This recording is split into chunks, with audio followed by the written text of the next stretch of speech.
बिस्मिल्लाहिर्रहमानिर्रहीम। अस्सलाम वालेकुम नाज़रीन, मैं हूं एमएसजे और मेरे साथ मौजूद हैं सैयद मोहम्मद अली ज़ंजानी साहब। सर कैसे हैं आप, ठीक हैं? जी, वालेकुम सलाम, अल्हम्दुलिल्लाह आप खैरियत से ठीक हैं? जी सर, अल्लाह का करम, बिल्कुल ठीक-ठाक। सर मैच की तो आपने पिछले 1 महीने बहुत अच्छी-अच्छी प्रेडिक्शन भी की हैं और वर्ल्ड कप चल रहा था, हम आपको एक बड़े टीवी चैनल पे बैठे देख रहे थे, आप मैच की प्रेडिक्शन करते थे। थोड़ी-सी सियासी प्रेडिक्शन भी आपसे ले लेते हैं। नवंबर का महीना पाकिस्तान की सियासत के लिए कैसा रहेगा? नवंबर का महीना पाकिस्तान की सियासत के हवाले से देखें तो जब भी नवंबर आता है तो पाकिस्तान के अंदर सियासत में गरमा-गर्मी होती है, अरूज पे आता है। नवंबर का अदद वैसे भी 2 बनता है, चूँकि महीना 11वां है और अदद इसका 2 बनता है। तो ये बड़ा ऐसा महीना है कि जिसके अंदर हर सियासी जमात एक्टिव होती है और आप देख भी रहे होंगे कि जैसे इलेक्शन अनाउंस हुआ है, हर सियासी पार्टी किसी न किसी अंदाज़ में अपने हद तक चुनावों में मुतहर्रिक नज़र आ रही है। तो इस महीने में महीना तो अच्छा है लेकिन थोड़ा-सा मुहतात रहने की भी ज़रूरत है, तमाम सियासी पार्टियों को क्योंकि जुपिटर जिसका ताल्लुक इल्म से होता है, जिसका ताल्लुक अवाम से होता है, वो कोई इतनी अच्छी पोज़ीशन में नहीं है कि सियासी जलसों में, कॉर्नर मीटिंग्स के अंदर, अवाम की दिलचस्पी सियासत के अंदर उस तरह से 12 दिसंबर तक इतनी ज़्यादा नहीं रहेगी, जितना सियासी पार्टियाँ तवक्को करेंगी। तो ये महीना सियासतदानों के लिए तो बेहतर हो सकता है, प्लानिंग के लिए बेहतर हो सकता है, हिकमत अमली के लिए बेहतर हो सकता है, लेकिन अवाम के शऊर को बेदार करने के लिए महीना इतना ज़्यादा अच्छा नहीं है। सर आपने जिस तरह बात की है, थोड़ी-सी बात अगर इमरान खान साहब की कर लें, तो ये नवंबर का महीना खान साहब के लिए कैसा है? रिहाई मुमकिन है कि अभी दिल्ली दूरस्थ है? खान साहब के लिए सख्त तरीन महीनों में से नवंबर हमेशा उनके लिए किसी न किसी हवाले से थोड़ा-सा भारी रहा है और ये महीना भी खान साहब के लिए कोई इतना पुरसुकून नहीं होगा। इमरान खान का ज़ायचा मैं देख रहा था तो गुज़श्ता दिनों एक चीज़ मेरे सामने आई कि मैं इसको मज़ीद डिटेल में देख रहा था कि आखिर कब तक उनकी रहाई मुमकिन हो सकती है, कब तक वो अवाम में 2 महीने बड़े इम्पोर्टेंट मेरे सामने थे। नंबर 1 जनवरी 2024, नंबर 2 मई 2024।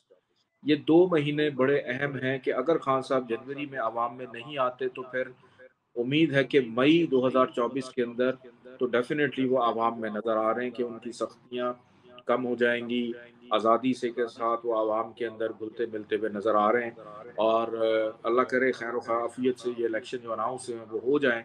उससे पहले अगर खान साहब नहीं आते तो फिर मई में आएँगे बाहर वापस। सर अभी जैसे आपने कहा अगर खान साहब जनवरी में नहीं आते तो मई में आएँगे, तो फिर जो फरवरी का इलेक्शन है वो इमरान खान साहब के बगैर होता हुआ नज़र आ रहा है। पार्टी पार्टिसिपेट करेगी और खान साहब नहीं कर पाएँगे। पार्टी बिल्कुल इलेक्शन में हिस्सा लेगी और अगर खान साहब अहल हैं इलेक्शन लड़ने के लिए, तो वो जेल के अंदर से भी इलेक्शन लड़ेंगे। खान साहब किसी भी सूरत विथड्रॉ करने वाले नहीं हैं, किसी भी सूरत विथड्रॉ नहीं करेंगे, चाहे उनको जेल से लड़ना पड़े, इलेक्शन होगा। वो ज़ाहिरी तौर पे कैंपेन ना कर सकें या सोशल मीडिया पे वो कैंपेन ना कर सकें, लेकिन इलेक्शन के अंदर हर सूरत वो हिस्सा लेंगे। सर अगर नवंबर का महीना पाकिस्तान की आवाम के लिए बात करें तो उनके लिए कैसा रहेगा? कोई मुस्बत नताइज मिलेंगे? डॉलर का रेट तो फिर बढ़ना शुरू हो गया। डॉलर का रेट कम होगा, लेकिन ये कम होते-होते जनवरी, फरवरी, मार्च भी आ सकता है। अभी वक़्ती तौर के ऊपर नीचे आ रहा था, फिर ऊपर जा रहा है। इकोनॉमी के लिहाज से जब भी आपसे मेरी गुफ्तगू होती है, तो मैं आपको हमेशा एक डेट देता हूँ नवंबर 2024 की। फिर उसके बाद एक 19 साला दौर शुरू हो रहा है, बहुत बड़ी लंबी कहानी हमेशा आपको मैं सुनाता हूँ और आप मज़े से सुनते हैं और लोगों को सुनाते भी हैं। तो पाकिस्तान के अंदर इकोनॉमी की स्टेबिलिटी 2025 से पहले नहीं शुरू हुई। डॉलर ऊपर-नीचे अभी चलता रहेगा ये इसी तरह। सर अगर थोड़ी-सी बात करें नई पार्टियाँ, नए इत्तेहाद बने हैं, मुस्लिम लीग नून का एमक्यूएम से इत्तेहाद हुआ है, 2 नई पार्टियाँ हैं, परवेज़ खटक साहब की और जहांगीर तरीन साहब और अलीम खान साहब की।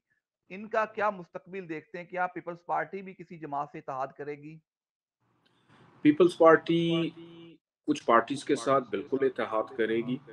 कोई पता नहीं सिंध के अंदर जो जमात-ए-इस्लामी के साथ इत्तेहाद कर लें, दोनों एक पेज पे आके इलेक्शन लड़ें। और जहाँ तक बात है मुत्तहदा एमक्यूएम की और नून लीग की, मुझे तो खदशा ये है कि इलेक्शन वाले दिन ये लड़ना पड़े आपस में। ये इलेक्शन डे से इन दोनों के इख्तलाफात शुरू हो जाएँ या उससे कुछ दिन पहले इनके इख्तलाफात उभर कर सामने आना शुरू हो जाए। और जहाँ तक बात है अलीम खान साहब की, जहांगीर तरीन खान साहब की पार्टी और परवेज़ खटक जो हैं उनकी पार्टी, तो इन्होंने जिस पार्टी की बुनियाद जिस टाइम में रखी वो इतना ख़राब कमर दर अकरब का टाइम था कि ये पार्टी इस इलेक्शन तक ही कहीं महदूद ना होकर रह जाए और आगे ना जा सके। ये मुझे नहीं लगता कि ये एक तवील सियासत को कायम रखने के लिए पार्टियां कोई अहम किरदार अदा करेंगी। सर अगर मैं आपसे पूछूं, पहले अगर थोड़े दिन चंद दिन पीछे जाएं तो बड़ी प्रेस कॉन्फ्रेंस का दौर था, लोग आगे पीटीआई से अलहदगी इख्तियार कर रहे थे। अब कुछ प्रेस कॉन्फ्रेंसें हो रही है जो पीटीआई को ज्वाइन कर रहे हैं। क्या हम आने वाले दिनों में ये देखेंगे कि कोई बड़े नाम भी पीटीआई की हक में प्रेस कॉन्फ्रेंसें करें और पीटीआई को ज्वाइन करेंगे? बिल्कुल ऐसा हो सकता है, इलेक्शन के करीब हो सकता है, बस ये नवंबर का महीना गुजर जाने दें। दिसंबर असल जो गर्मा गर्मी, जो सबसे ठंडा महीना होता है उसी में नजर आएगी। नवंबर का मंथ जो है वो किसी भी पार्टी के लिए उस अंदाज से बेहतर नहीं है कि वो सियासी हवाले से उनको को फायदा दे सके। बिल्कुल दिसंबर के अंदर, जनवरी के अंदर इलेक्शन से कबल कुछ बड़े नाम पीटीआई में शामिल होते हुए दिखाई दे रहे हैं।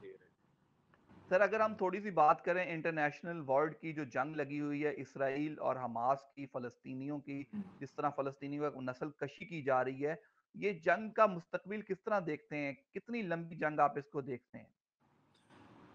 ये जंग जो है ना, आप यूं समझ लें कि ये आखिरी मार्क है। या फलस्तीन नहीं होगा या इसराइल नहीं होगा। और जब दोनों में से कोई एक नहीं होगा, इसका मतलब ये है कि ये जंग बहुत लंबी चलेगी। इस जंग के अंदर मज़ीद ममालिक भी कूदते हुए दिखाई दे रहे हैं, और जो पहले से कूदे हुए थे वो भागते हुए दिखाई दे रहे हैं। और आजकल प्लैनेट्स की पोजीशन वैसी ख़राब है, राहु केतु का इम्पैक्ट बहुत ज़्यादा है उस खित्ते के ऊपर, और वो भी कोई इतनी अच्छी पोजीशन पे नहीं, तो ये जंग अभी लंबी चलेगी। ये जंग कुछ जल्दी ख़त्म होती हुई दिखाई नहीं दे रही है। सर जिस तरह आपने कहा ये जंग लंबी चलेगी और कुछ कुछ नए ममालिक भी इसमें शामिल होंगे, तो सर ये इसराइल के लिए नुकसानदेह नहीं होगा इतनी लंबी जंग अगर चली? एक छोटे से खित्ता मुसलमानों का, वो उनको इतनी लंबी जंग में धकेल लेके अगर चला जाएगा तो? देखिए, इसराइल के लिए जो है ऑप्शन कोई नहीं। अगर तो इसराइल ने खित्ते में अपनी हुक्मरानी करनी है, इसराइल ने अपना फैलाव बढ़ाना है, तो वो इस जंग को लंबा करेगा, क्योंकि वो भी अब ये चाहेगा कि मैं अब इस रोज़-रोज़ की जो परेशानी है या रोज़-रोज़ की जो एक खौफ है वो अब ख़त्म हो। और दूसरी जानिब अगर आप हमास को देखें या फ़लस्तीनी जो क़ुव्वतें हैं, जो हमारे मुस्लिम भाई हैं, वो भी अब यही इरादा लिए बैठे हैं कि अब आर-पार का फ़ैसला होगा। अब इसराइल को इसमें नुकसान होता है, अल्लाह करे उनको नुकसान हो, जान छूटे हमारी उनसे, और गारत करे ऐसे लोगों को जो इंसानियत, कितने दिल खराश किस्म के वाक़ये हम लोग देखते हैं। तो बहरहाल ये फ़ैसला कुन सर इस फैसला कुन मरहले में अरब ममालिक शामिल होंगे क्या? वर्ल्ड वॉर 3 की जानिब तो हम जाते हुए नजर नहीं आ रहे, कहीं 2024 वर्ल्ड कहीं जंगों का साल तो नहीं हो जाएगा? वर्ल्ड वॉर 3 एक तरह से शुरू हो चुकी है। अरब ममालिक जो हैं वो इस जंग के अंदर इनडायरेक्टली कहीं न कहीं इन्वॉल्व रहेंगे, और ये जो जंग है ये आगे चल के खित्ते के अंदर और उस एरिये के अंदर या दीगर ममालिक जो बड़ी सुपर पावर्स हैं उनके लिए बड़ी अलार्मिंग सिचुएशन है, इसको रोकना होगा। क्योंकि इसका फैलाव हर शहर में हो सकता है, इसका फैलाव हर मुल्क में हो सकता है, किसी न किसी हवाले से ये चीज़ें नुकसानदेह साबित होंगी। तो बड़ी कुव्वतों को बिल्कुल फैसला करना है कि इसको किस तरह से रोका जाए। अरब ममालिक की किसी न किसी हवाले से इन्वॉल्वमेंट रहेगी, क्योंकि अगर इसराइल जीतता है, तो ये खतरे की घंटी है अरब ममालिक के लिए भी। सर अगर हम इसी पे बात करें, एक तरफ मिडल ईस्ट में जंग है और दूसरी तरफ यूरोप वाली साइड पे जंग है, यूक्रेन और रशिया की जंग है। सर ये दोनों जंगें क्या एक साथ शुरू नहीं हो जाएंगी? जिस तरह आपने कहा वर्ल्ड वॉर 3 तो शुरू हो चुकी है, तो ये लंबी लपेट में नहीं ले जाएगी दुनिया को? रशिया यूक्रेन की जंग तो ऑलरेडी एक तवील हो चुकी, फिर उसके बाद ये जंग भी शुरू हो गई। फिर उसके बाद दीगर ममालिक में कहीं न कहीं छोटे पैमाने पे, छोटे लेवल के ऊपर कुछ न कुछ जो है वो चल रहा है। तो ये साल 2023 का बड़ा एक मुश्किल साल था पूरी दुनिया के लिए, क्योंकि कोविड से भी ज़्यादा मुश्किल साल था। अगर हम इसकी संगीनी और संजीदगी को देखें, तो कोविड ने इतनी बर्बादी नहीं की जितना 2023 करके गया है, इकॉनमी के हवाले से, इंसानियत के हवाले से, कत्ल-ओ-गारत के हवाले से, दहशतगर्दी के हवाले से। और खुलेआम सब कुछ हुआ है। तो जब तक ये साल ख़त्म नहीं होगा कोई भी मुल्क जो है वो किसी ऊँट एक करवट बैठता हुआ दिखाई नहीं दे रहा। ये 2024 का साल एक ऐसा साल आने वाला है जो कि सरप्राइज़िंग साल, फैसला कुन साल है। 2024 का अदद 8 बनता है और 8 का अदद इसका ताल्लुक होता है या तुम नहीं या हम नहीं, किसी एक तरफ, दरमियानी रास्ता नहीं होगा कि दुनिया 2 हिस्सों में बँट जाएगी। सर बहुत शुक्रिया आपका। एंड पे पाकिस्तानी अवाम के लिए, व्यूअर्स के लिए कोई मैसेज हो तो काइंडली शेयर कीजिएगा। पाकिस्तानी अवाम के लिए अगर आप मुझे ये कहें कि क्या सदका देना चाहिए, तो हर मंगल हर पाकिस्तानी को सुर्ख रंग की चीज़ का सदका अपना ज़रूर निकालना चाहिए हस्ब तौफीक। और खुश रहें, अगला साल पाकिस्तान के लिए खुशबख्तियाँ लेकर आ रहे हैं। जी सर बहुत शुक्रिया आपका। मुझे और मोहम्मद अली जंजानी साहब को दीजिए इजाज़त। अल्लाह हाफ़िज़।